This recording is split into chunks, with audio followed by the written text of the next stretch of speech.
The Lady with the Dog, by Anton Chekhov.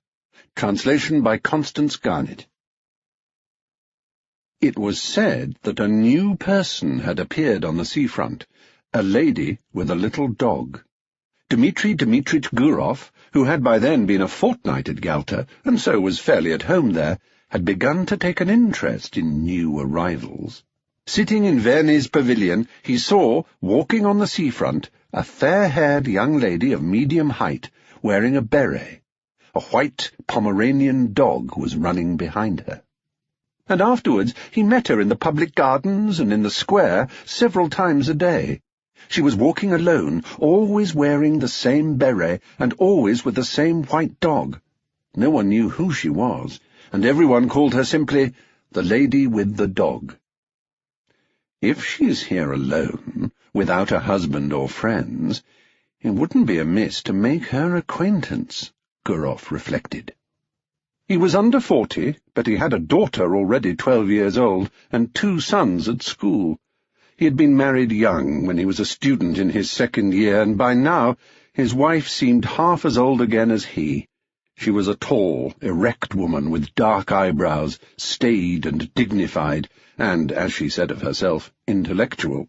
She read a great deal, used phonetic spelling, called her husband not Dmitri but Dimitri, and he secretly considered her unintelligent, narrow, inelegant, was afraid of her, and did not like to be at home. He had begun being unfaithful to her long ago, had been unfaithful to her often, and probably on that account almost always spoke ill of women, and when they were talked about in his presence, used to call them the lower race. It seemed to him that he had been so schooled by bitter experience that he might call them what he liked, and yet he could not get on for 2 days together without the lower race. In the society of men he was bored and not himself. With them he was cold and uncommunicative, but when he was in the company of women, he felt free, and knew what to say to them and how to behave, and he was at ease with them even when he was silent. In his appearance, in his character, in his whole nature, there was something attractive and elusive which allured women and disposed them in his favour. He knew that, and some force seemed to draw him, too, to them. Experience, often repeated, truly bitter experience, had taught him long ago that with decent people, especially Moscow people, always slow to move and irresolute, every intimacy, which at first so agreeably diversifies life and appears a light and charming adventure, inevitably grows into a regular problem of extreme intricacy, and in the long run the situation becomes unbearable. But at every fresh meeting with an interesting woman, this experience seemed to slip out of his memory, and he was eager for life, and everything seemed simple and amusing. One evening he was dining in the gardens, and the lady in the beret came up slowly to take the next table. Her expression, her gait, her dress, and the way she did her hair told him that she was a lady, that she was married, that she was in Yalta for the first time and alone, and that she was dull there. The stories told of the immorality in such places as Yalta are to a great extent untrue. He despised them and knew that such stories were for the most part made up by persons who would themselves have been glad to sin if they'd been able. But when the lady sat down at the next table 3 paces from him, he remembered these tales of easy conquests, of trips to the mountains, and the tempting thought of a swift, fleeting love affair, a romance with an unknown woman whose name he did not know, suddenly took possession of him. He beckoned coaxingly to the Pomeranian, and when the dog came up to him, he shook his finger at it. The Pomeranian growled. Gurov shook his finger at it again. The lady looked at him and at once dropped her eyes. "He doesn't bite," she said, and blushed. "May I give him a bone?" he asked, and when she nodded, he asked courteously, "Have you been long in Yalta?" 5 days. "And I've already dragged out a fortnight here." There was a brief silence. "Time goes fast, and yet it's so dull here," she said, not looking at him. That's only the fashion to say it's dull here. A provincial will live in Belioff or Gidre and not be dull, and when he comes here it's, oh, the dullness, oh, the dust. One would think he came from Grenada. She laughed. Then both continued eating in silence like strangers, but after dinner they walked side by side, and there sprang up between them the light, jesting conversation of people who are free and satisfied, to whom it does not matter where they go or what they talk about. They walked and talked of the strange light on the sea. The water was of a soft, warm lilac hue, and there was a golden streak from the moon upon it. They talked of how sultry it was after a hot day. Gurov told her that he came from Moscow, that he had taken his degree in arts, but had a post in a bank, that he had trained as an opera singer, but had given it up, that he owned 2 houses in Moscow, and from her he learnt that she had grown up in Petersburg, but had lived in some small town or other since her marriage 2 years before, that she was staying another month in Yalta, and that her husband, who needed a holiday too, might perhaps come and fetch her. She was not sure whether her husband had a post in a Crown department or under the Provincial Council, and was amused by her own ignorance. And Gurov learnt, too, that she was called Anna Sergeyevna. Afterwards he thought about her in his room at the hotel, thought she would certainly meet him next day. It would be sure to happen. As he got into bed, he thought how lately she had been a girl at school, doing lessons, like his own daughter. He recalled the diffidence, the angularity that was still manifest in her laugh and her manner of talking with a stranger. This must have been the first time in her life she had been alone in surroundings in which she was followed, looked at, and spoken to merely from a secret motive which he could hardly fail to guess. He recalled her slender, delicate neck, her lovely grey eyes. There's something pathetic about her, anyway, he thought, and fell asleep. A week had passed since they had made acquaintance. It was a holiday. It was sultry indoors, while in the street the wind whirled the dust round and blew people's hats off. It was a thirsty day, and Gurov often went into the pavilion and pressed Anna Sergeyevna to have syrup and water or an ice. One did not know what to do with oneself. In the evening, when the wind had dropped a little, they went out on the groyne to see the steamer come in. There were a great many people walking about the harbour. They had gathered to welcome someone, bringing bouquets, and 2 peculiarities of a well-dressed Yalta crowd were very conspicuous. The elderly ladies were dressed like young ones, and there were a great number of generals. Owing to the roughness of the sea, the steamer arrived late, after the sun had set, and it was a long time turning about before it reached the groyne. Anna Sergeyevna looked through her lorgnette at the steamer and the passengers, as though looking for acquaintances, and when she turned to Gurov, her eyes were shining.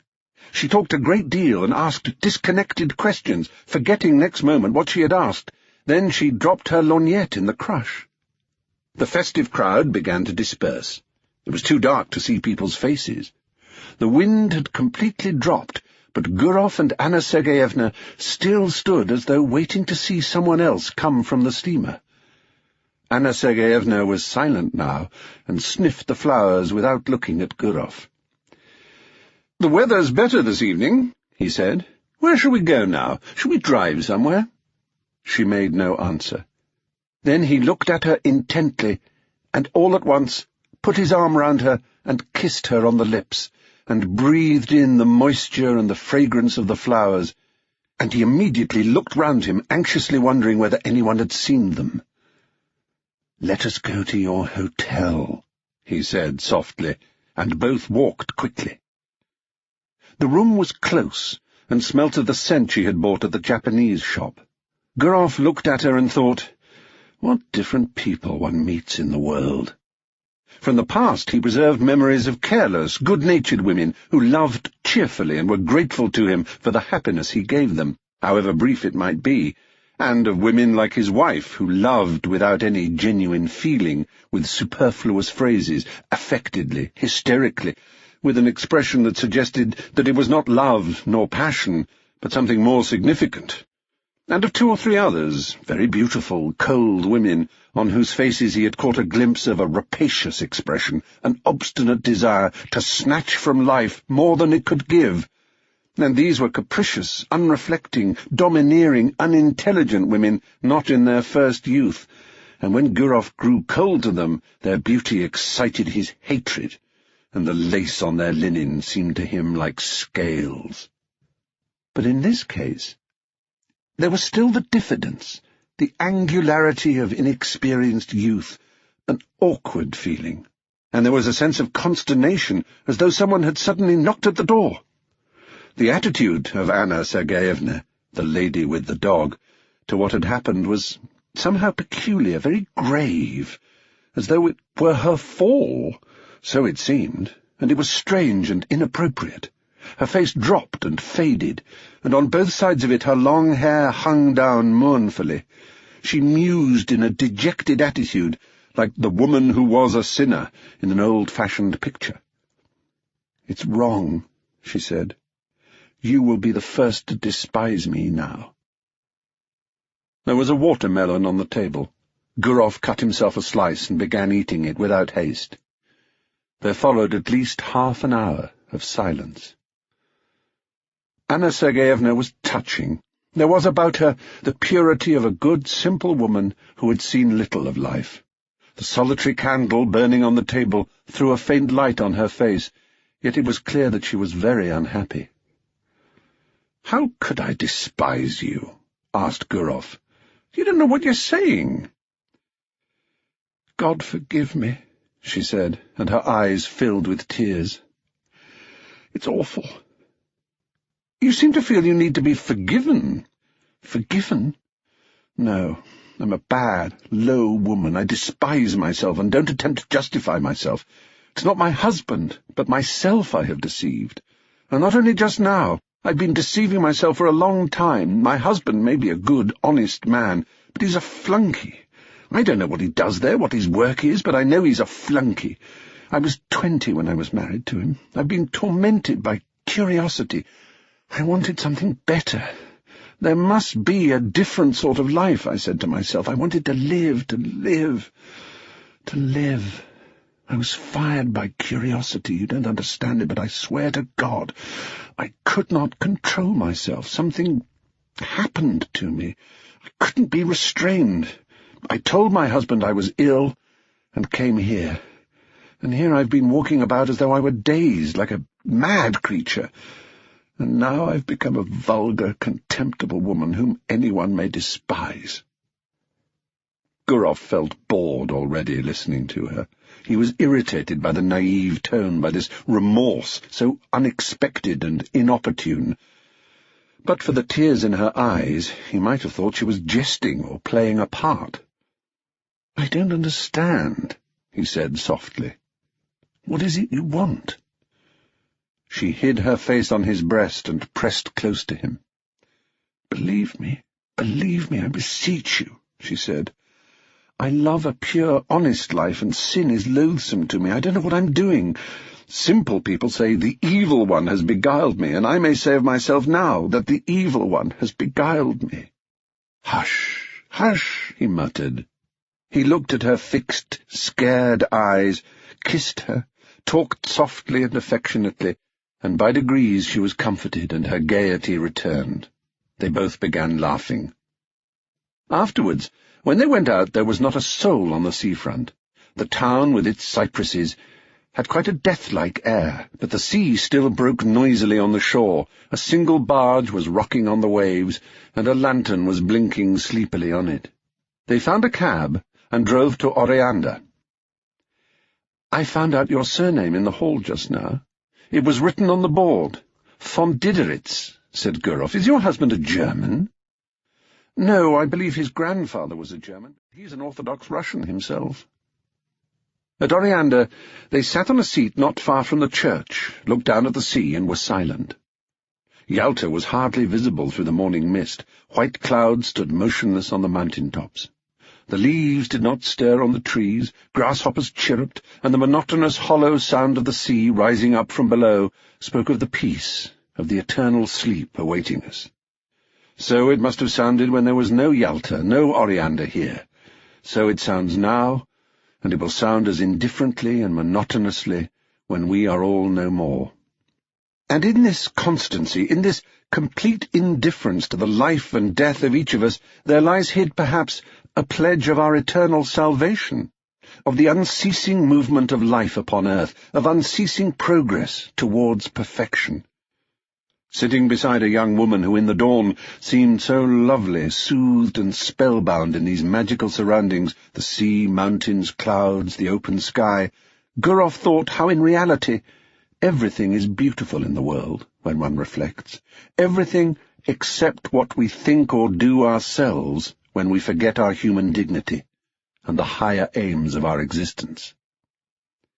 A man walked up to them, probably a keeper, looked at them and walked away.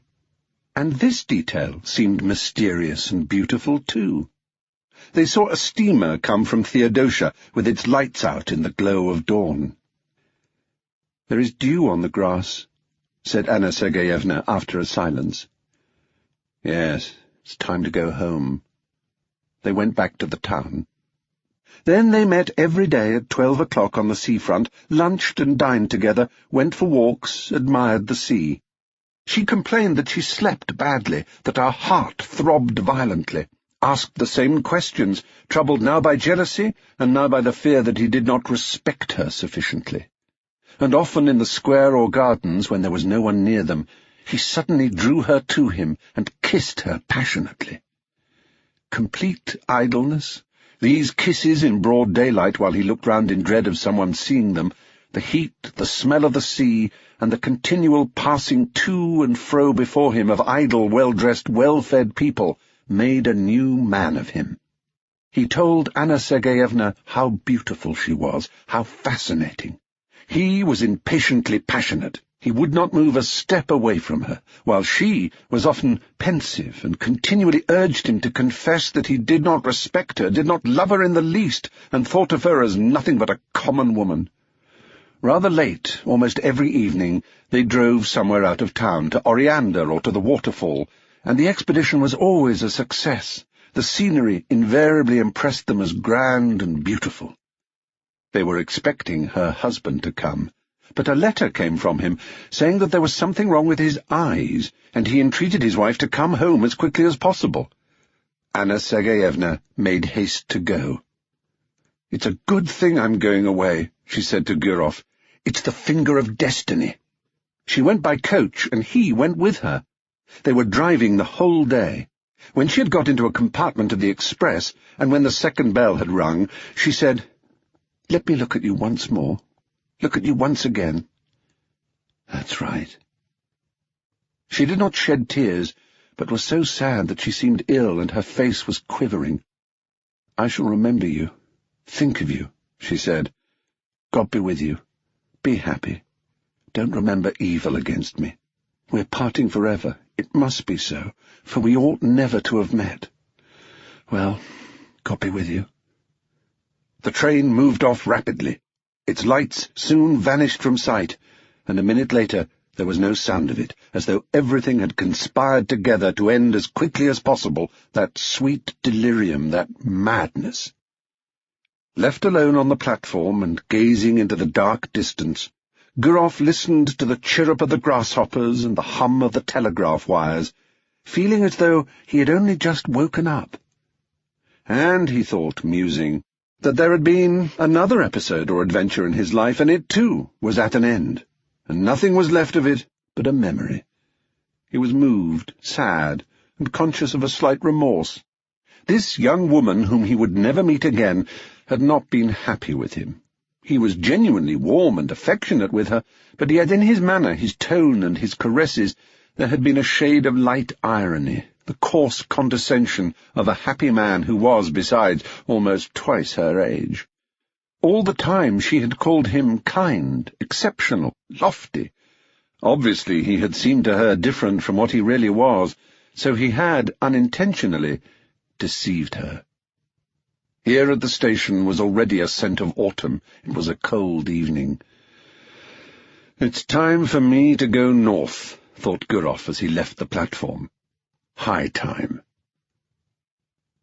At home in Moscow, everything was in its winter routine. The stoves were heated, and in the morning it was still dark when the children were having breakfast and getting ready for school, and the nurse would light the lamp for a short time. The frosts had begun already. When the first snow has fallen, on the first day of sledge-driving, it's pleasant to see the white earth, the white roofs, to draw soft, delicious breath, and the season brings back the days of one's youth. The old limes and birches, white with hoarfrost, have a good-natured expression. They are nearer to one's heart than cypresses and palms, and near them one doesn't want to be thinking of the sea and the mountains. Gurov was Moscow-born. He arrived in Moscow on a fine, frosty day, and when he put on his fur coat and warm gloves and walked along Petrovka, and when on Saturday evening he heard the ringing of the bells, his recent trip and the places he had seen lost all charm for him. Little by little he became absorbed in Moscow life, greedily reading 3 newspapers a day, and declared he did not read the Moscow papers on principle. He already felt a longing to go to restaurants, clubs, dinner parties, anniversary celebrations, and he felt flattered at entertaining distinguished lawyers and artists, and at playing cards with a professor of the Doctors' Club. He could already eat a whole plateful of salt fish and cabbage. In another month, he fancied, the image of Anna Sergeyevna would be shrouded in a mist in his memory, and only from time to time would visit him in his dreams with a touching smile, as others did. But more than a month passed. Real winter had come, and everything was still clear in his memory, as though he had parted with Anna Sergeyevna only the day before. And his memories glowed more and more vividly. When, in the evening stillness, he heard from his study the voices of his children preparing their lessons, or when he listened to a song or the organ at the restaurant, or the storm howled in the chimney, suddenly everything would rise up in his memory. What had happened on the groin, and the early morning with the mist on the mountains, and the steamer coming from Theodosia, and the kisses. He would pace a long time about his room, remembering it all and smiling. Then his memories passed into dreams, and in his fancy the past was mingled with what was to come. Anna Sergeyevna did not visit him in dreams, but followed him about everywhere like a shadow, and haunted him. When he shut his eyes, he saw her as though she were living before him, and she seemed to him lovelier, younger, tenderer than she was, and he imagined himself finer than he had been in Yalta. In the evenings she peeped out at him from the bookcase, from the fireplace, from the corner. He heard her breathing, the caressing rustle of her dress. In the street he watched the women, looking for someone like her. He was tormented by an intense desire to confide his memories to someone, but in his home it was impossible to talk of his love, and he had no one outside. He could not talk to his tenants, nor to anyone at the bank, and what had he to talk of? Had he been in love, then?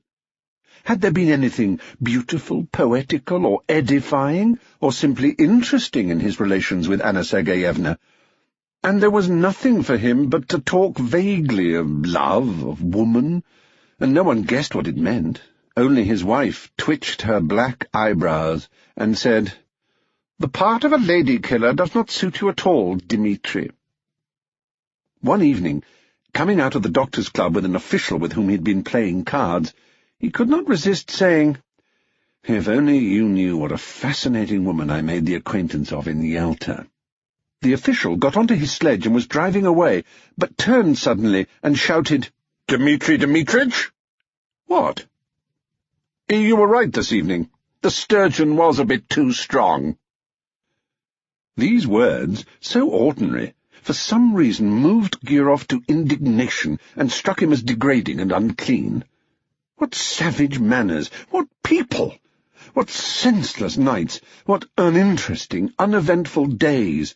The rage for card-playing, the gluttony, the drunkenness, the continual talk, always about the same thing. Useless pursuits and conversations, always about the same things, absorb the better part of one's time, the better part of one's strength, and in the end there is left a life grovelling and curtailed, worthless and trivial, and there is no escaping or getting away from it, just as though one were in a madhouse or a prison. Gurov did not sleep all night and was filled with indignation. and he had a headache all next day, and the next night he slept badly. He sat up in bed thinking, or paced up and down his room. He was sick of his children, sick of the bank. He had no desire to go anywhere or to talk of anything. In the holidays in December, he prepared for a journey, and told his wife he was going to Petersburg to do something in the interests of a young friend, and he set off for the small town where Anna Sergeyevna had told him she lived. What for? He did not very well know himself. He wanted to see Anna Sergeyevna and to talk with her, to arrange a meeting, if possible. He reached the town in the morning, and took the best room in the hotel, in which the floor was covered with grey army cloth, and on the table was an inkstand, grey with dust, and adorned with a figure on horseback with its hat in its hand, and its head broken off. The hotel porter gave him the necessary information. Von Dideritz lived in a house of his own in Old Gontcharny Street. It was not very far from the hotel. He was rich and lived in good style and had his own horses. Everyone in the town knew him. The porter pronounced his name Dideritz. Gurov went without haste to Old Gontcharny Street and found the house. Just opposite the house stretched a long grey fence adorned with nails. One would run away from a fence like that, thought Gurov, looking from the fence to the windows of the house and back again. He considered. Today was a holiday, and the husband would probably be at home, and in any case it would be tactless to go into the house and upset her. If he were to send her a note, it might fall into her husband's hands, and then it might ruin everything. The best thing was to trust to chance, and he kept walking up and down the street by the fence, waiting for the chance. He saw a beggar go in at the gate and dogs fly at him. Then an hour later he heard a piano, and the sounds were faint and indistinct. Probably it was Anna Sergeyevna playing. The front door suddenly opened, and an old woman came out, followed by the familiar white Pomeranian. Gurov was on the point of calling to the dog, but his heart began beating violently, and in his excitement he could not remember the dog's name.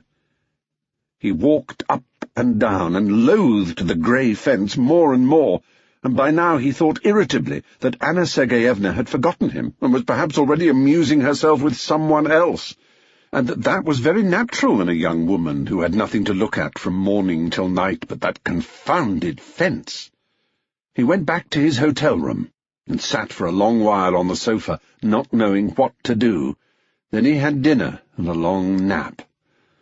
How stupid and worrying it is, he thought when he woke and looked at the dark windows.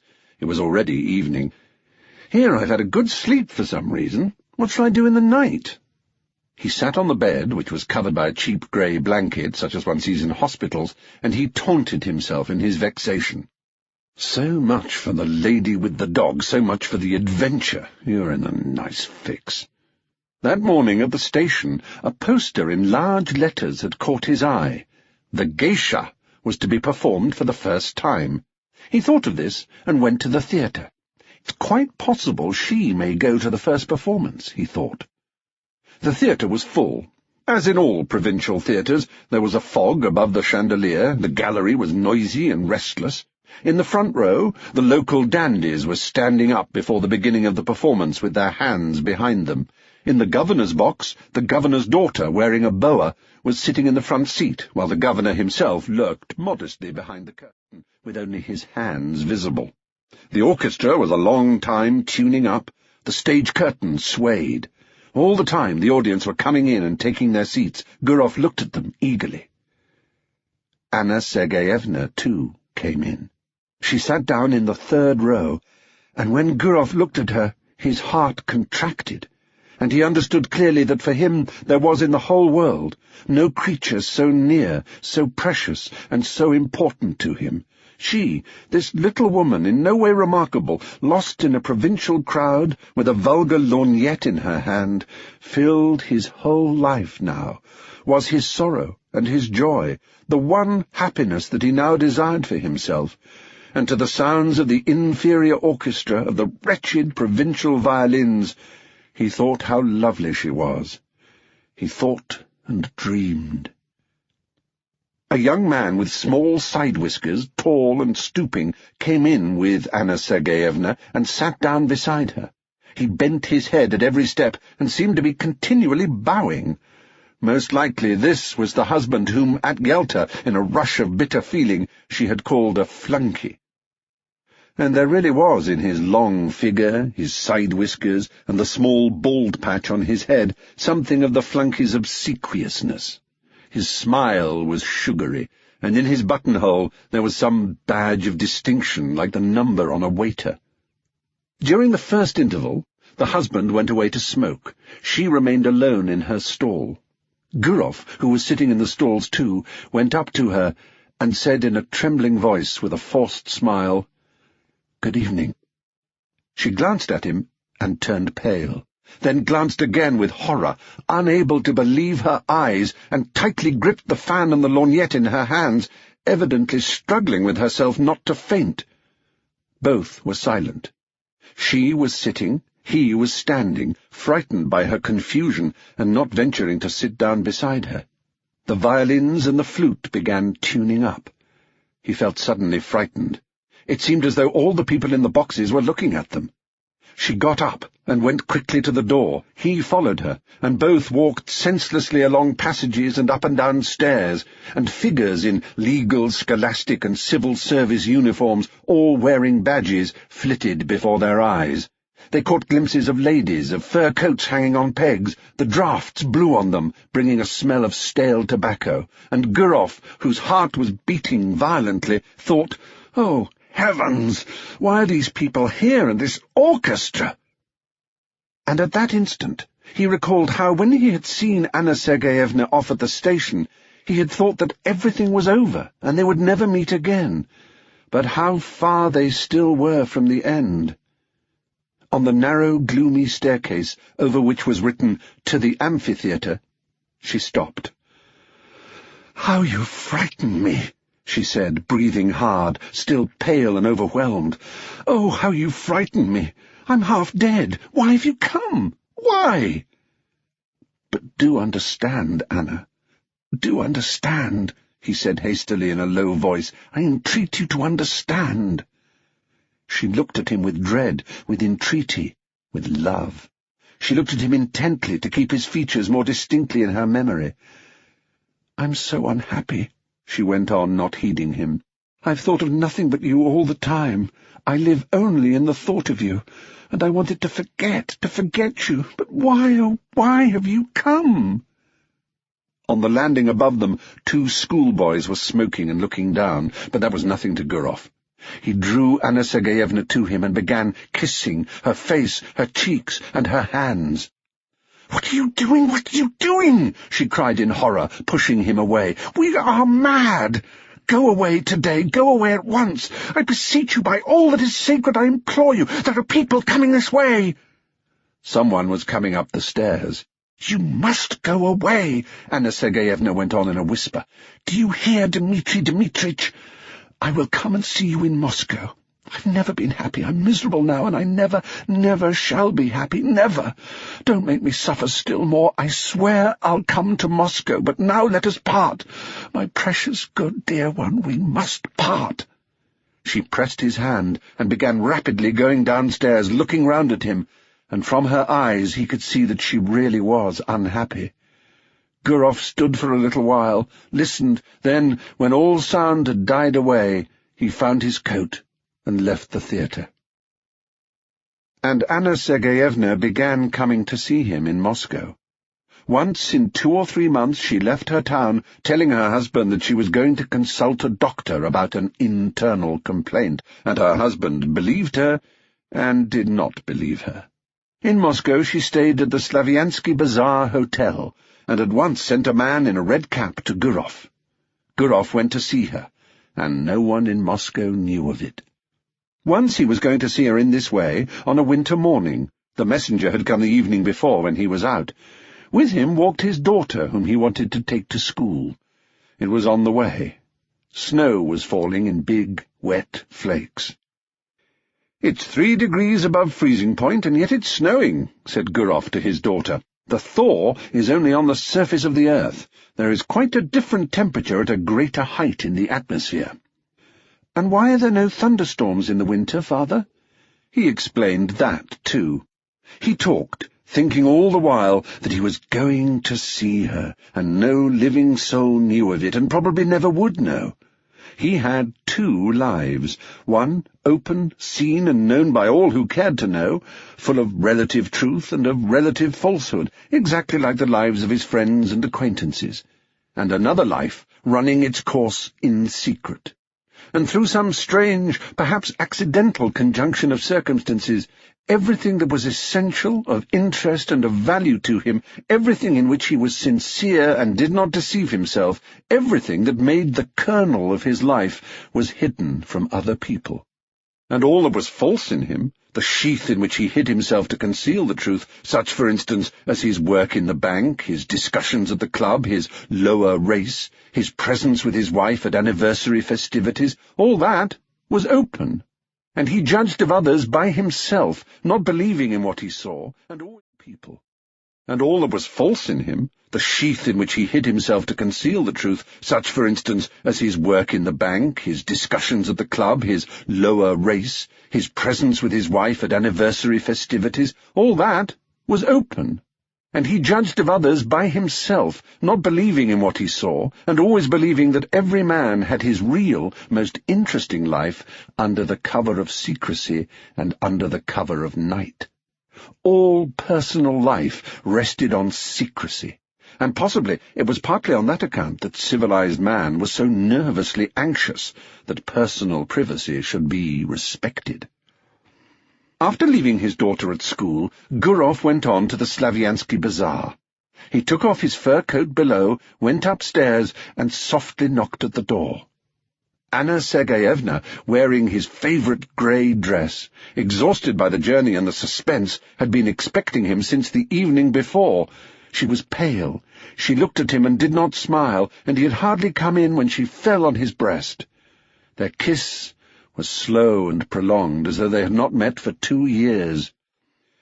"Well, how are you getting on there?" he asked. "What news?" "Wait, I'll tell you directly. I can't talk." She could not speak. She was crying. She turned away from him and pressed her handkerchief to her eyes. "Let her have her cry out. I'll sit down and wait," he thought, and he sat down in an armchair. Then he rang and asked for tea to be brought him, and while he drank his tea, she remained standing at the window with her back to him. She was crying from emotion, from the miserable consciousness that their life was so hard for them, that they could only meet in secret, hiding themselves from people like thieves. Was not their life shattered? "Come, do stop," he said. It was evident to him that this love of theirs would not soon be over, that he could not see the end of it. Anna Sergeyevna grew more and more attached to him. She adored him, and it was unthinkable to say to her that it was bound to have an end some day. Besides, she would not have believed it. He went up to her and took her by the shoulders to say something affectionate and cheering, and at that moment he saw himself in the looking-glass. His hair was already beginning to turn grey, and it seemed strange to him that he had grown so much older, so much plainer during the last few years. The shoulders on which his hands rested were warm and quivering. He felt compassion for this life, still so warm and lovely, but probably already not far from beginning to fade and wither like his own. Why did she love him so much? He always seemed to women different from what he was, and they loved in him not himself, but the man created by their imagination, whom they had been eagerly seeking all their lives. And afterwards, when they noticed their mistake, they loved him all the same. And not one of them had been happy with him. Time passed, he had made their acquaintance, got on with them, parted, but he had never once loved. It was anything you like, but not love. And only now, when his head was grey, he had fallen, properly, really, in love, for the first time in his life. Anna Sergeyevna and he loved each other like people very close and akin, like husband and wife, like tender friends. It seemed to them that fate itself had meant them for one another, and they could not understand why he had a wife and she a husband, and it was as though they were a pair of birds of passage, caught and forced to live in different cages. They forgave each other for what they were ashamed of in their past. They forgave everything in the present, and felt that this love of theirs had changed them both. In moments of depression in the past, he had comforted himself with any arguments that came into his mind, but now he no longer cared for arguments. He felt profound compassion. He wanted to be sincere and tender. "Don't cry, my darling," he said. "You've had your cry, that's enough. Let us talk now. Let us think of some plan." Then they spent a long while taking counsel together, talked of how to avoid the necessity for secrecy, for deception, for living in different towns and not seeing each other for long at a time. How could they be free from this intolerable bondage? "How? How?" he asked, clutching his head. "How?" And it seemed as though in a little while the solution would be found. And then a new and splendid life would begin, and it was clear to both of them that they still had a long, long road before them, and that the most complicated and difficult part of it was only just beginning. Hush.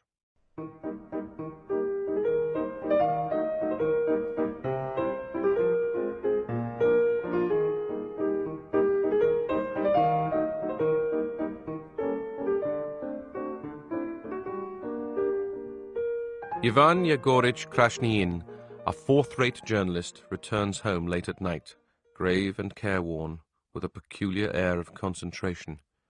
He looks like a man expecting a police raid or contemplating suicide.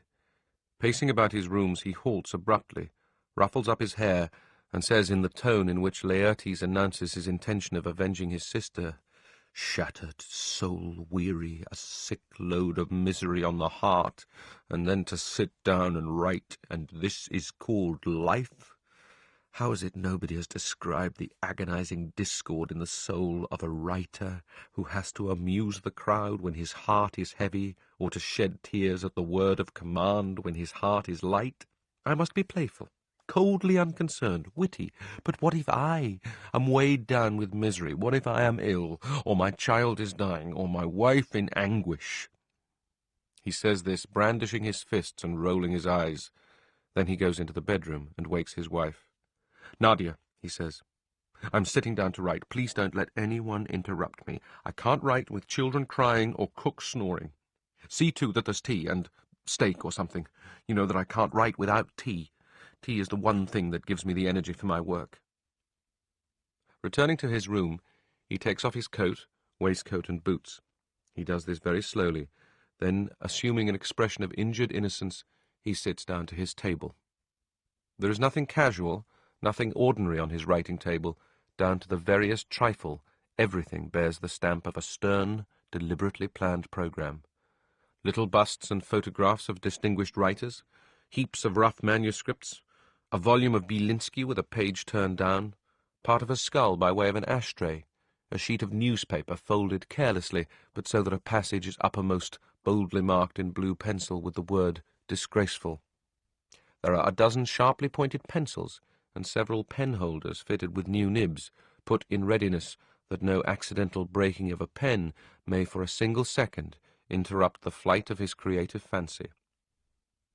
Ivan Yegorich throws himself back in his chair and, closing his eyes, concentrates himself on his subject. He hears his wife shuffling about in her slippers and splitting shavings to heat the samovar. She is hardly awake. That is apparent from the way the knife and the lid of the samovar keep dropping from her hands. Soon the hissing of the samovar and the spluttering of the frying meat reaches him. His wife is still splitting shavings and rattling with the doors and blowers of the stove. All at once, Ivan Yegorich starts, opens frightened eyes, and begins to sniff the air. Heavens! The stove is smoking.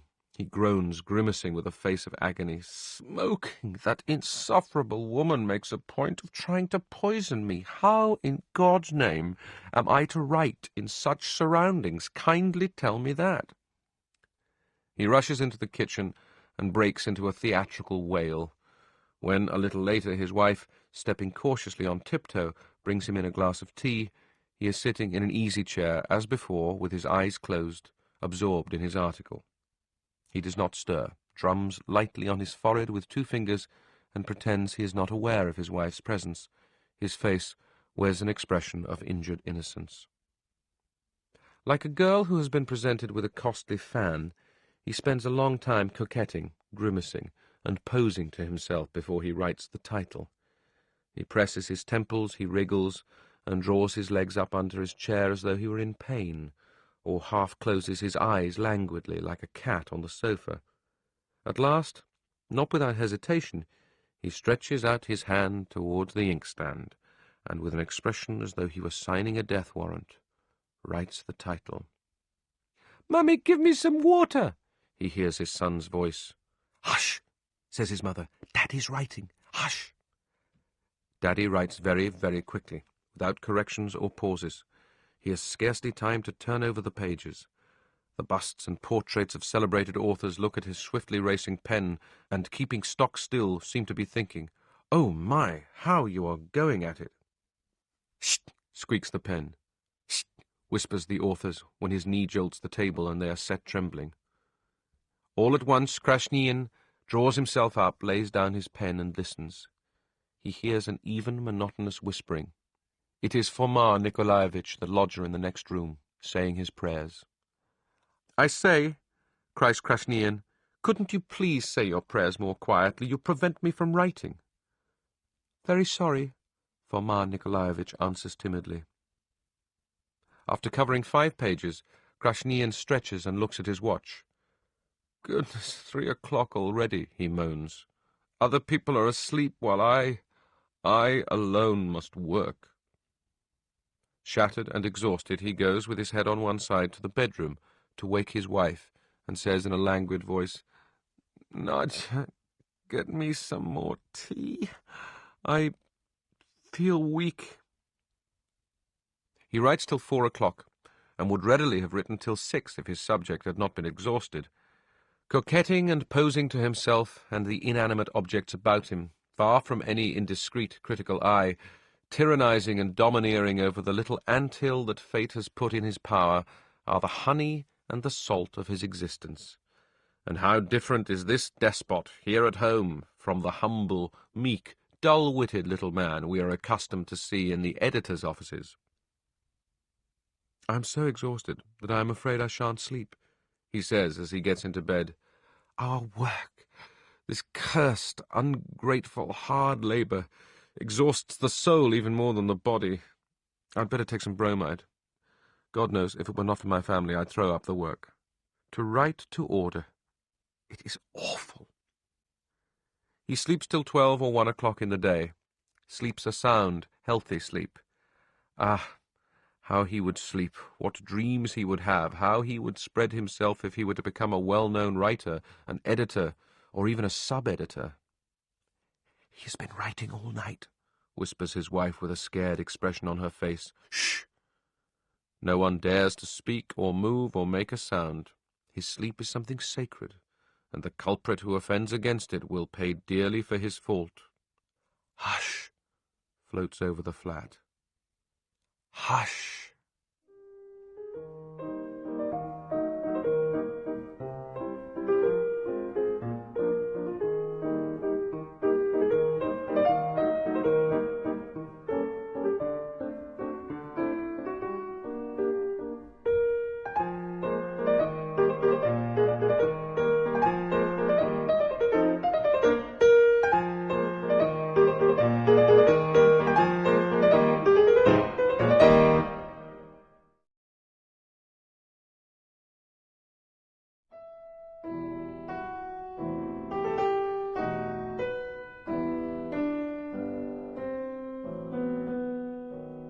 The Chorus Girl.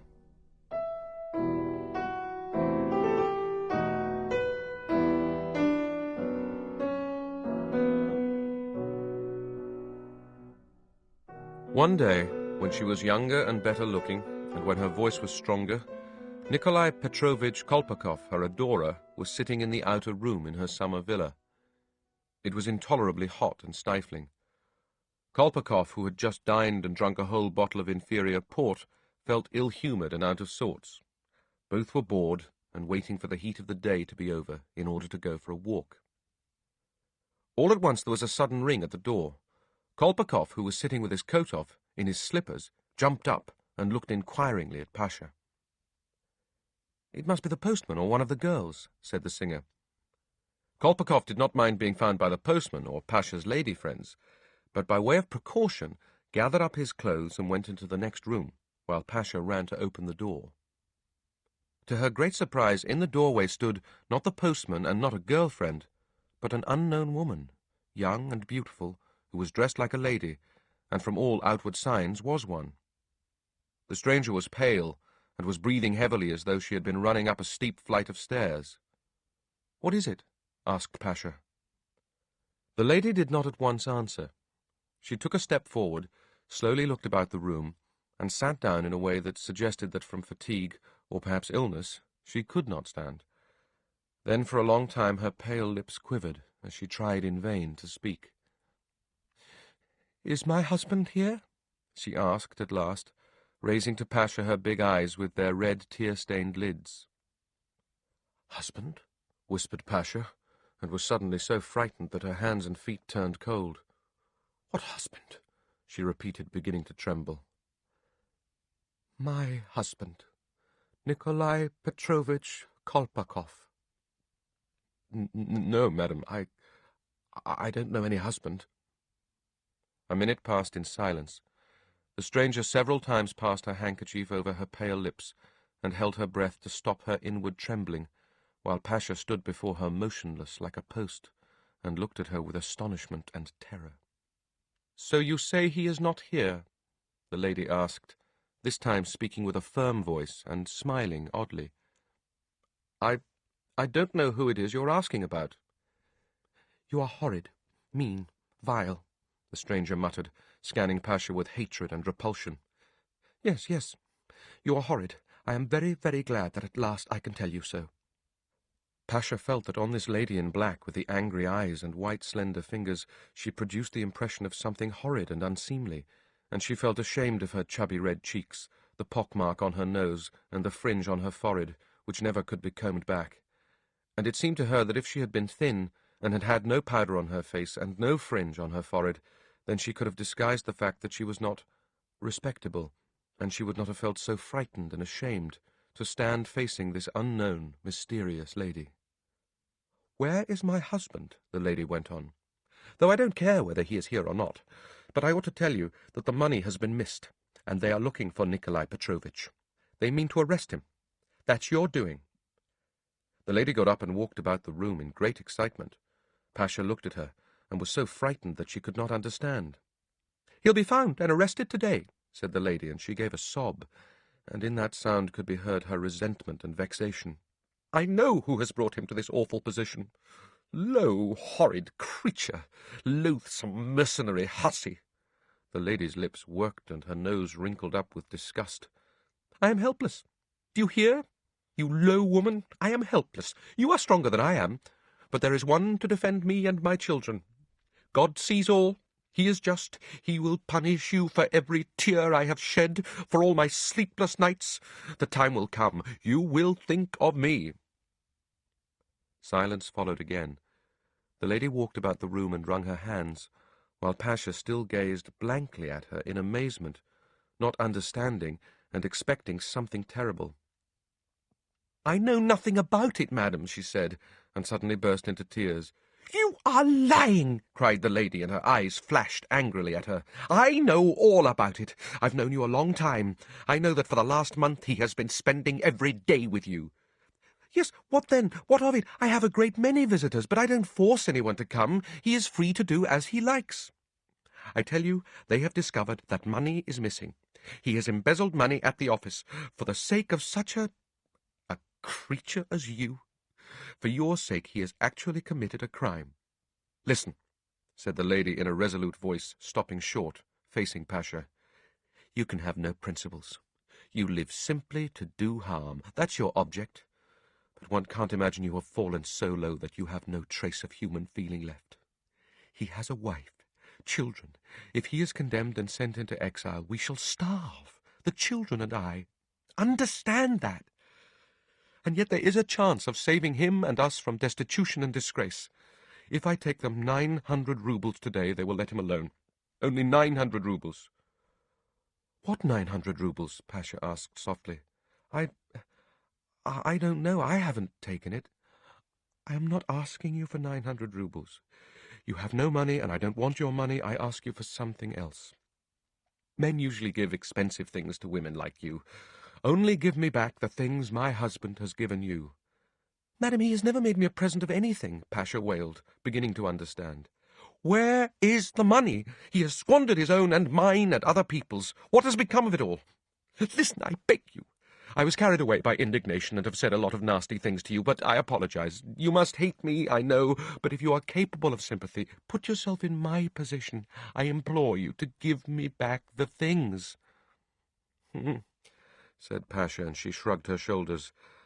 I would with pleasure, but God is my witness he never made me a present of anything. Believe me, on my conscience. However, you are right, said the singer in confusion. He did bring me 2 little things. Certainly I will give them back if you wish it. Pasha pulled out one of the drawers in the dressing-table and took out of it a hollow gold bracelet and a thin ring with a ruby in it. Here, madam, she said, handing the visitor these articles. The lady flushed and her face quivered. She was offended. What are you giving me? She said. I am not asking for charity, but for what does not belong to you, what you have taken advantage of your position to squeeze out of my husband, that weak, unhappy man. On Thursday, when I saw you with my husband at the harbour, you were wearing expensive brooches and bracelets. So it's no use your playing the innocent lamb to me. I ask you for the last time, will you give me the things or not? You are a queer one, upon my word, said Pasha, beginning to feel offended. I assure you that except the bracelet and this little ring, I've never seen a thing from your Nikolai Petrovitch. He brings me nothing but sweet cakes. Sweet cakes, laughed the stranger. At home the children have nothing to eat, and here you have sweet cakes. You absolutely refuse to restore the presents? Receiving no answer, the lady sat down and stared into space, pondering. What's to be done now? She said. If I don't get 900 roubles, he is ruined, and the children, and I am ruined too. Shall I kill this low woman, or go down on my knees to her? The lady pressed her handkerchief to her face and broke into sobs. I beg you, Pasha heard through the stranger's sobs. You see, you have plundered and ruined my husband. Save him. You have no feeling for him, but the children. The children, what have the children done? Pasha imagined little children standing in the street, crying with hunger, and she too sobbed. What can I do, madam? She said. You say that I am a low woman and that I have ruined Nikolai Petrovitch, and I assure you before God Almighty I have had nothing from him whatever. There is only one girl in our chorus who has a rich admirer. All the rest of us live from hand to mouth on bread and kvass. Nikolai Petrovitch is a highly educated, refined gentleman, so I've made him welcome. We are bound to make gentlemen welcome. I ask you for the things. Give me the things. I am crying. I am humiliating myself. If you like, I will go down on my knees, if you wish it. Pasha shrieked with horror and waved her hands. She felt that this pale, beautiful lady, who expressed herself so grandly as though she were on the stage, really might go down on her knees to her, simply from pride, from grandeur, to exalt herself and humiliate the chorus girl. Very well, I will give you things, said Pasha, wiping her eyes and bustling about. By all means, only they are not from Nikolai Petrovitch. I got these from other gentlemen. As you please. Pasha pulled out the upper drawer of the chest, took out a diamond brooch, a coral necklace, some rings and bracelets, and gave them all to the lady. Take them, if you like. Only I've never had anything from your husband. Take them and grow rich. Pasha went on, offended at the threat to go down on her knees. And if you are a lady, his lawful wife, you should keep him to yourself. I should think so. I did not ask him to come, he came of himself. Through her tears, the lady scrutinized the articles given her and said, This isn't everything. There won't be 500 roubles worth here. Pasha impulsively flung out of the chest a gold watch, a cigar case and studs, and said, flinging up her hands, I've nothing else left. You can search. The visitor gave a sigh, with trembling hands twisted the things up in her handkerchief, and went out without uttering a word, without even nodding her head. The door from the next room opened, and Kolpakov walked in. He was pale and kept shaking his head nervously, as though he had swallowed something very bitter. Tears were glistening in his eyes. "What presents did you make me?" Pasha asked, pouncing upon him. "When did you? May I ask you?" "Presents? That's no matter," said Kolpakov, and he tossed his head. "My God, she cried before you. She humbled herself." "I am asking you, what presents did you make me?" Pasha cried. "My God, she, a lady so proud, so pure, she was ready to go down on her knees to this wench, and I brought her to this. I've allowed it." He clutched his head in his hands and moaned. "No, I shall never forgive myself for this. I shall never forgive myself. Get away from me, you low creature!" he cried with repulsion, backing away from Pasha and thrusting her off with trembling hands. "She would have gone down on her knees and to you. Oh, my God!" He rapidly dressed, and pushing Pasha aside contemptuously, made for the door and went out. Pasha lay down and began wailing aloud. She was already regretting her things which she had given away so impulsively, and her feelings were hurt. She remembered how 3 years ago a merchant had beaten her for no sort of reason, and she wailed more loudly than ever.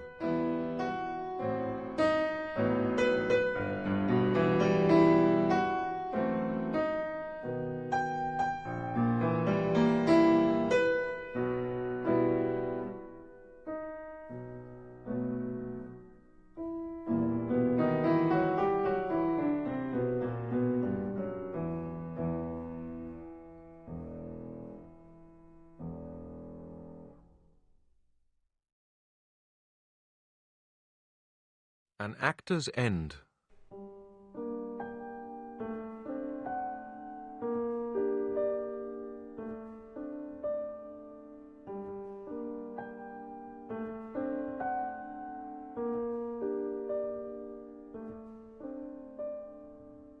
Shiptsov, the heavy father and good-hearted simpleton, a tall and thick-set old man, not so much distinguished by his talents as an actor as by his exceptional physical strength, had a desperate quarrel with the manager during the performance, and just when the storm of words was at its height, felt as though something had snapped in his chest. Zhukov, the manager, as a rule began at the end of every heated discussion to laugh hysterically and to fall into a swoon. On this occasion, however, Shiptsov did not remain for this climax, but hurried home. The high words and the sensation of something ruptured in his chest so agitated him as he left the theatre that he forgot to wash off his paint and did nothing but take off his beard. When he reached his hotel room, Shiptsov spent a long time pacing up and down, then sat down on the bed, propped his head on his fists, and sank into thought. He sat like that without stirring or uttering a sound till 2 o'clock the next afternoon, when Sigayev, the comic man, walked into his room.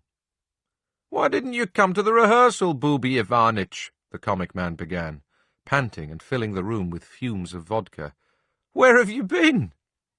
Shiptsov made no answer, but simply stared at the comic man with lustreless eyes, under which there were smudges of paint.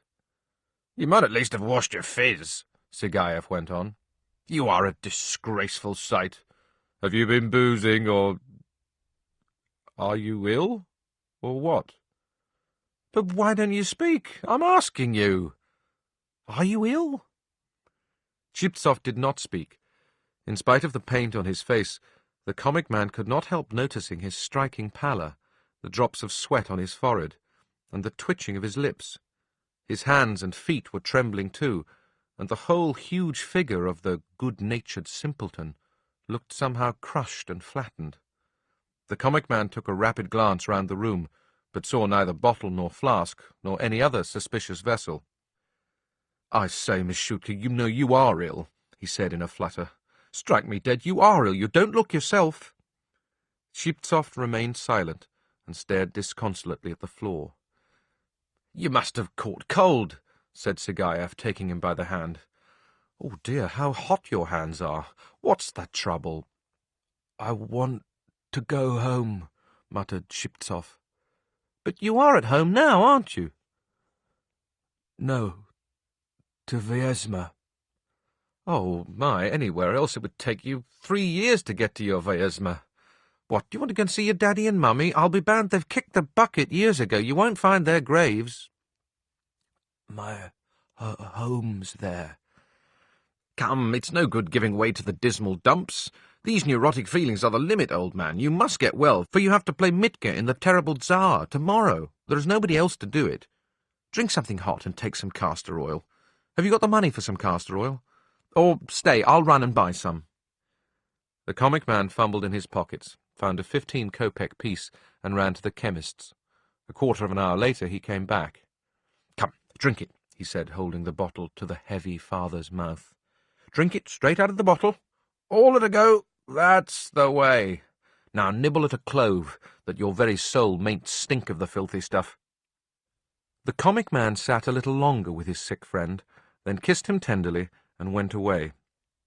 Towards evening, the young lead, Branagh, ran in to see Shiptsov. The gifted actor was wearing a pair of prunella boots, had a glove on his left hand, was smoking a cigar, and even smelt of heliotrope, yet nevertheless he strongly suggested a traveller cast away in some land in which there were neither baths, nor laundresses, nor tailors. "I hear you're ill," he said to Shiptsov, twirling round on his heel. "What's wrong with you? What's wrong with you, really?" Shiptsov did not speak nor stir. "Why don't you speak? Do you feel dizzy?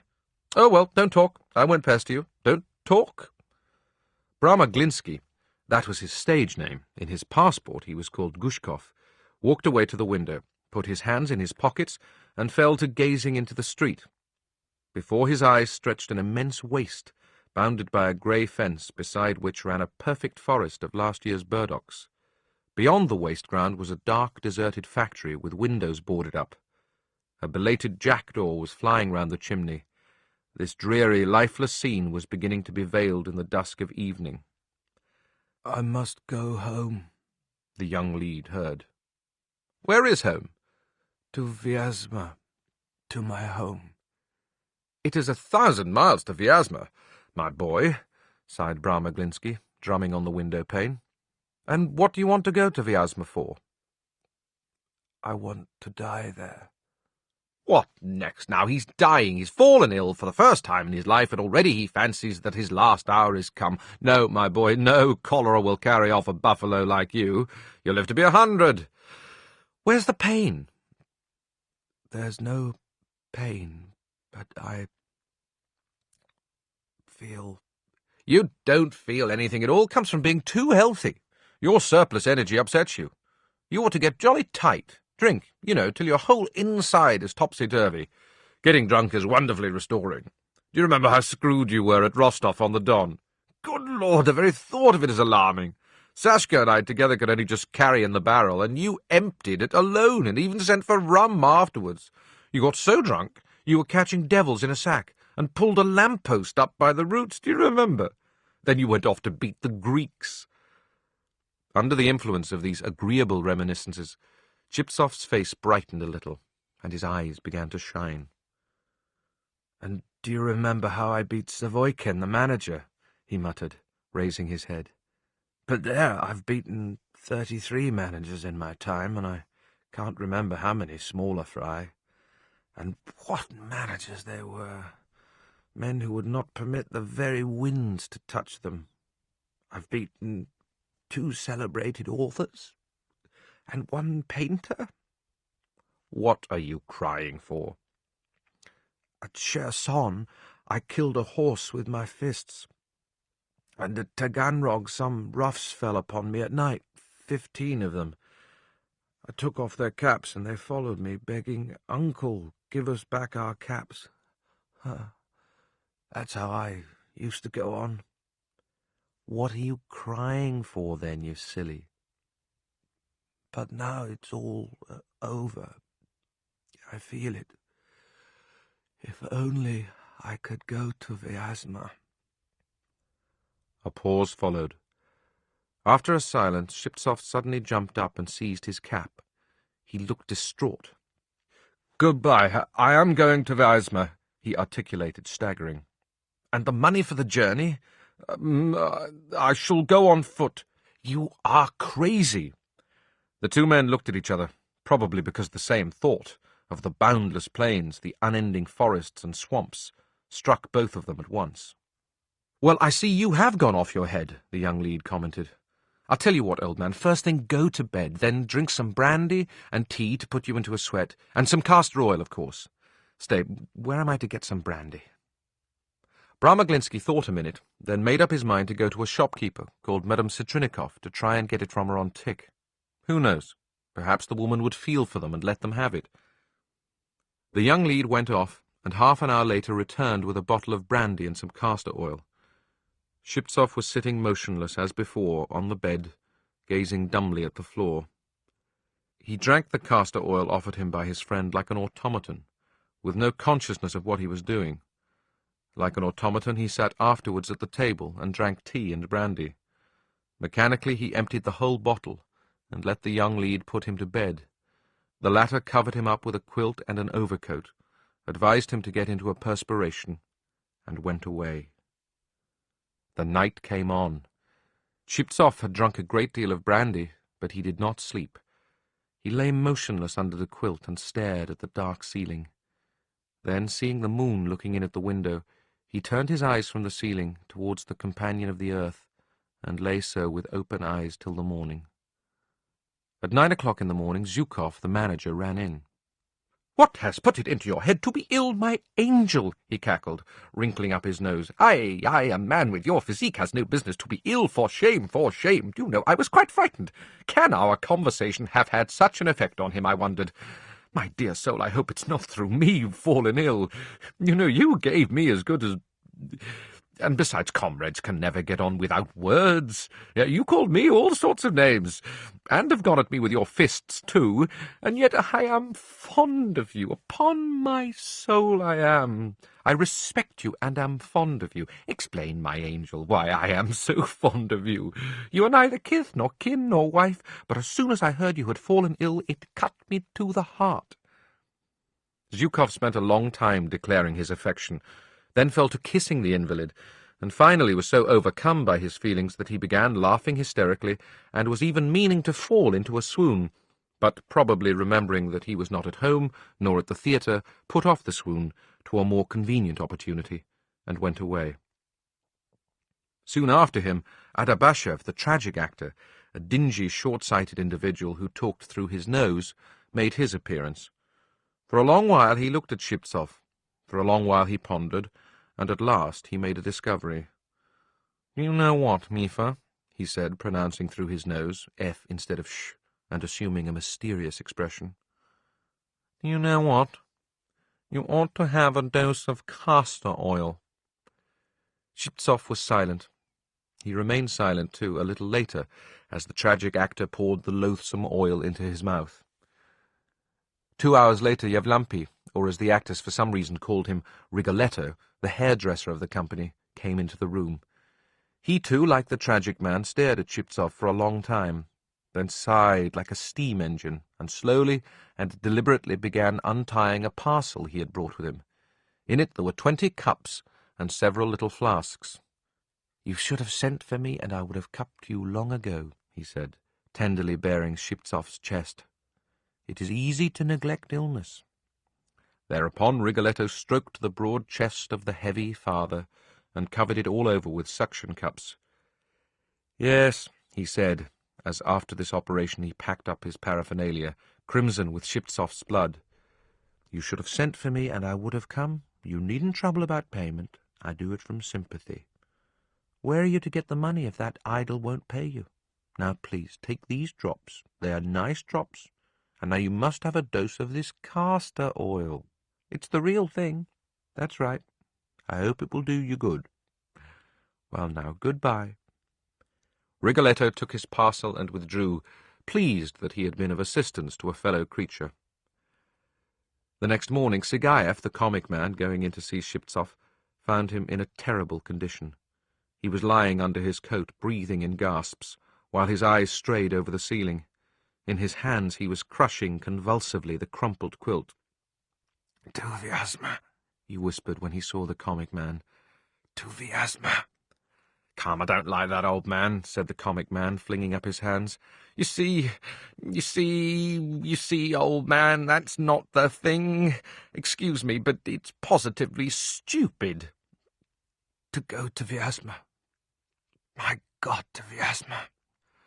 I did not expect it of you," the comic man muttered, utterly distracted. "What the deuce do you want to collapse like this for? Aye, that's not the thing. A giant as tall as a watchtower and crying? Is it the thing for actors to cry?" "No wife, nor children," muttered Shiptsov. "I ought not to have gone for an actor, but have stayed at Vyazma. My life has been wasted, Semyon. Oh, to be in Vyazma. Aye, that's not the thing. You see, it's stupid, contemptible indeed." Recovering his composure and setting his feelings in order, Sigayev began comforting Shiptsov, telling him untruly that his comrades had decided to send him to the Crimea at their expense and so on. But the sick man did not listen, and kept muttering about Vyazma. At last, with a wave of his hand, the comic man began talking about Vyazma himself to comfort the invalid. "It's a fine town," he said soothingly. "A capital town, old man. It's famous for its cakes. The cakes are classical, but between ourselves, they are a bit groggy. For a whole week after eating them, I was... But what is fine there is the merchants. They're something like merchants. When they treat you, they do treat you." The comic man talked while Shiptsov listened in silence and nodded his head approvingly. Towards evening, he died.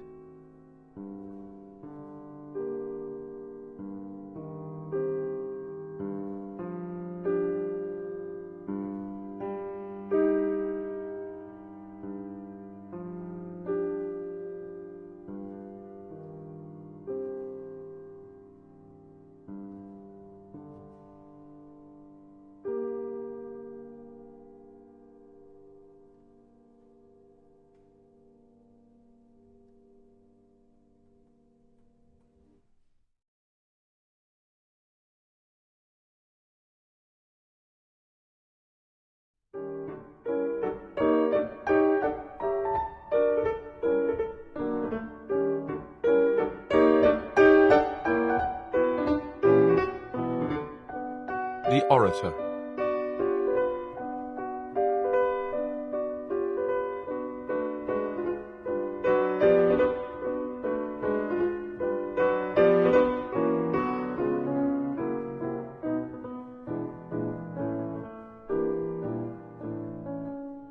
One fine morning, the collegiate assessor, Kirill Ivanovich Babylonov, who had died of the two afflictions so widely spread in our country, a bad wife and alcoholism, was being buried. As the funeral procession set off from the church to the cemetery, one of the deceased's colleagues, called Poplavsky, got into a cab and galloped off to find a friend, one Grigory Petrovich Zapoykin, a man who, though still young, had acquired considerable popularity. Zapoykin, as many of my readers are aware, possesses a rare talent for impromptu speechifying at weddings, jubilees, and funerals. He can speak whenever he likes, in his sleep, on an empty stomach, dead drunk, or in a high fever. His words flow smoothly and evenly, like water out of a pipe, and in abundance. There are far more moving words in his oratorical dictionary than there are beetles in any restaurant. He always speaks eloquently and at great length, so much so that on some occasions, particularly at merchants' weddings, they have to resort to assistance from the police to stop him. "I have come for you, old man," began Poplavsky, finding him at home. "Put on your hat and coat this minute and come along. One of our fellows is dead. We're just sending him off to the other world, so you must do a bit of palavering by way of farewell to him. You are our only hope. If it had been one of the smaller fry, it would not have been worth troubling you. but you see it's the secretary, a pillar of the office in a sense. It's awkward for such a whopper to be buried without a speech. "Oh, the secretary," yawned Zapoikin. "You mean the drunken one?" "Yes. There will be pancakes, a lunch. You'll get your cab fare. Come along, dear chap. You spat out some rigmarole like a regular Cicero at the grave, and what gratitude you will earn." Zapoikin readily agreed. He ruffled up his hair, cast a shade of melancholy over his face, and went out into the street with Poplavsky. "I know your secretary," he said as he got into the cab. "A cunning rogue and a beast, the kingdom of heaven be his, such as you don't often come across. Come, Grisha, it's not the thing to abuse the dead." "Of course not. Aut mortuis nihil bene. But still he was a rascal." The friends overtook the funeral procession and joined it. The coffin was borne along slowly, so that before they reached the cemetery they were able 3 times to drop into a tavern and imbibe a little to the health of the departed. In the cemetery came the service by the graveside. The mother-in-law, the wife, and the sister-in-law, in obedience to custom, shed many tears. When the coffin was being lowered into the grave, the wife even shrieked, "Let me go with him!" but did not follow her husband into the grave, probably recollecting her pension. Waiting till everything was quiet again, Zapoikin stepped forward, turned his eyes on all present, and began. "Can I believe my eyes and ears? Is it not a terrible dream, this grave? These tear-stained faces, these moans and lamentations? Alas, it is not a dream, and our eyes do not deceive us. He whom we have only so lately seen, so full of courage, so youthfully fresh and pure, who so lately before our eyes like an unwearying bee bore his honey to the common hive of the welfare of the state, he is turned now to dust, to inanimate mirage. Inexorable death has laid his bony hand upon him at the time when, in spite of his bowed age, he was still full of the bloom of strength and radiant hopes. An irremediable loss. Who will fill his place for us? Good government servants we have many, but Prokofy Osipych was unique. To the depths of his soul he was devoted to his honest duty. He did not spare his strength, but worked late at night, and was disinterested, impervious to bribes. How he despised those who, to the detriment of the public interest, sought to corrupt him, who, by the seductive goods of this life, strove to draw him to betray his duty. Yes, before our eyes, Prokofy Osipych would divide his small salary between his poorer colleagues, and you have just heard yourselves the lamentations of the widows and orphans who lived upon his alms. Devoted to good works and his official duty, he gave up the joys of this life, and even renounced the happiness of domestic existence. As you are aware, to the end of his days he was a bachelor. And who will replace him as a comrade? I can see now the kindly, shaven face turned to us with a gentle smile. I can hear now his soft, friendly voice. Peace to thine ashes, Prokofy Osipych. Rest, honest, noble toiler. Zapoikin continued while his listeners began whispering together. His speech pleased everyone and drew some tears, but a good many things in it seemed strange. In the first place, they could not make out why the orator called the deceased Prokofy Osipych when his name was Kirill Ivanovitch. In the second, everyone knew that the deceased had spent his whole life quarrelling with his lawful wife, and so consequently could not be called a bachelor. In the third, he had a thick red beard, and had never been known to shave, and so no one could understand why the orator spoke of his shaven face. The listeners were perplexed. They glanced at each other and shrugged their shoulders. Prokofy Osipych, continued the orator, looking with an air of inspiration into the grave, your face was plain, even hideous. You were morose and austere, but we all know that under that outer husk there beat an honest, friendly heart. Soon the listeners began to observe something strange in the orator himself. He gazed at one point, shifted about uneasily, and began to shrug his shoulders too. All at once he ceased speaking, and gaping with astonishment turned to Poplavsky. "I say, he's alive," he said, staring with horror. "Who's alive?" Why, Prokofy Osipych, there he stands by that tombstone. He never died. It's Kirill Ivanovitch who's dead. But you told me yourself your secretary was dead. Kirill Ivanovitch was our secretary. You've muddled it, you queer fish. Prokofy Osipych was our secretary before, that's true, but 2 years ago he was transferred to the 2nd Division as head clerk. How the devil is one to tell? Why are you stopping? Go on, it's awkward. Zapoikin turned to the grave, and with the same eloquence continued his interrupted speech. Prokofy Osipych, an old clerk with a clean-shaven face, was in fact standing by a tombstone. He looked at the orator and frowned angrily. "Well, you have put your foot into it, haven't you?" laughed his fellow clerks as they returned from the funeral with Zapoikin. "Burying a man alive?" "It's unpleasant, young man," grumbled Prokofy Osipych. "Your speech may be all right for a dead man, but in reference to a living one, it's nothing but sarcasm. Upon my soul, what have you been saying? Disinterested, incorruptible, won't take bribes. Such things can only be said of the living in sarcasm. And no one asked you, sir, to expatiate on my face. Plain, hideous, so be it. But why exhibit my countenance in that public way? It's insulting."